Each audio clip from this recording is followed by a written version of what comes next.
আসসালামু আলাইকুম। সবাই কেমন আছেন? আমি আপনাদের দোয়ায় ভালো আছি। আমি আপনাদের কাছে আজকে একটি তথ্য নিয়ে উপস্থিত হলাম, যেটি অনেকের অজানা।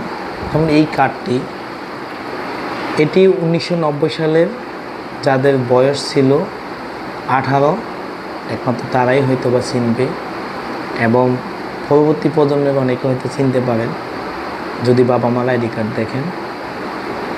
এটি 1990 সালের 22শে জুলাই নির্বাচন কমিশন ভোটার হালনাগাদ করার সময় এই কার্ডটি ব্যবহার করতেন, এই কার্ডটি দিতেন।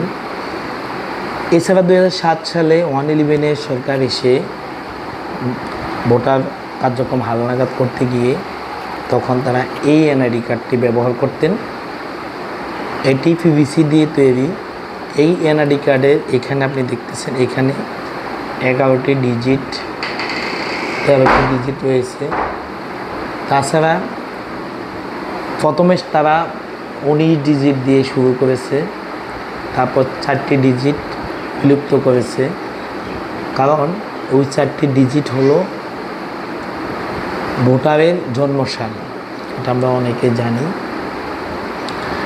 এরপর 2016 সালে এসে তখন স্মার্ট কার্ড সংবলিত যে তথ্য, স্মার্ট কার্ড দেওয়া শুরু করলো, স্মার্ট কার্ডে রূপান্তর করা হলো।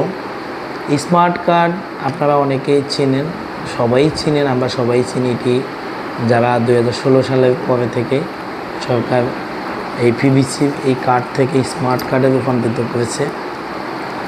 এই স্মার্ট কার্ডে একজন ভোটারের 32 ধরনের তথ্য পাওয়া যায়। সেই 32 ধরনের তথ্য দিয়ে ভোটার চাইলে 22 ধরনের সেবা গ্রহণ করতে পারেন। আপনারা তা অনেকেই, আমরা অধিকাংশ লোকেই জানি, শুধু ভোট দেওয়ার কাজে সিম উত্তোলন, ব্যাংক অ্যাকাউন্ট খোলা, তারপরে চাকরি এবং অন্যান্য বিদেশ যাওয়া, পাসপোর্ট করা ইত্যাদি ইত্যাদি। সবাই ভালো থাকবেন। আল্লাহ হাফেজ। আসসালামু আলাইকুম।